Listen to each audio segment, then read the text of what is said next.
ये जो तुम्हारी श्री जी हैं, इनके पामन में बड़ी धूल मिट्टी लग रही है, पहले मैं इनको साफ करूंगा। अरे भैया, अकेले इनको वजन सह सके मेरी नौका?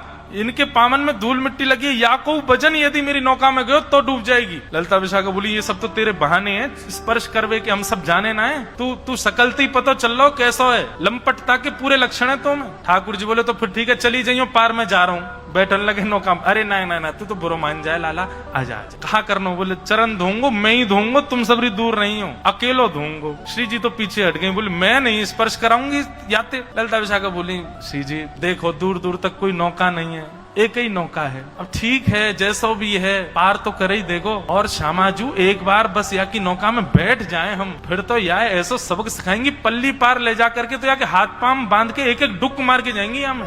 तुम चिंता मत करिए, बिल्कुल एक बार पाम धुलवाए लो। श्री जी आके खड़ी है गई। ठाकुर जी ने सुंदर एक स्थान नियुक्त किया, गड्ढा करके वहां में श्री जी को एक चरण भर दियो। जमुना जल भर के ला रहे हैं और अपने हाथन से ठाकुर जी श्री जी के चरण स्पर्श करके धो रहे हैं। किशोरी जी अपने आप को संभाल रही है। ललिता विशाखा ने किशोरी जी को ऐसे अपनो कंधा देवे आमे। ठाकुर जी के दूर, कोई स्पर्श मत करियो, मैं अभी चरण धो रहा हूँ। और चरण धोते समय यदि कोई और ने इनको स्पर्श किया तो ऐसा मानो जाएगा कि मैंने वाक्य चरण भी स्पर्श किए का, और तुम सबन के स्पर्श नहीं करूंगा, तुम स्पर्श के योग्य नहीं हो, मैं तो इन्हीं के करूंगा, या हमारे दूर रहो। श्री जी बोली, अरे बावड़े मैं गिर जाऊंगी, फिर क्या करेगो? ठाकुर जी मंद मुस्काए, बोले, अरे आप भी बोलना जानो का, इतनी देर रह गई बोले ही नहीं रही हो, चलो स्वर तो निकलो, एक काम करो ना, मैंने ऐसी बढ़िया पाग पहनी है जड़ी की, यहाँ पे अपने ने हाथ रख दो, दोनों हाथन को रख के बढ़िया खड़ी है, जाओ धो लो आपके चरण। किशोरी जी खड़ी है, दोनों हस्त कमल रख के ठाकुर ने अपने पाम भी आगे कर दिए, हमारे धो देने।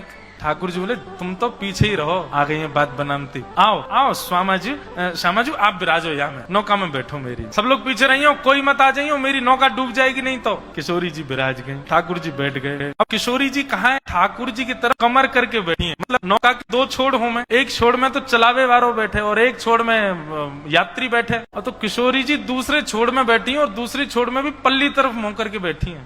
किशोरी जी बैठ गए।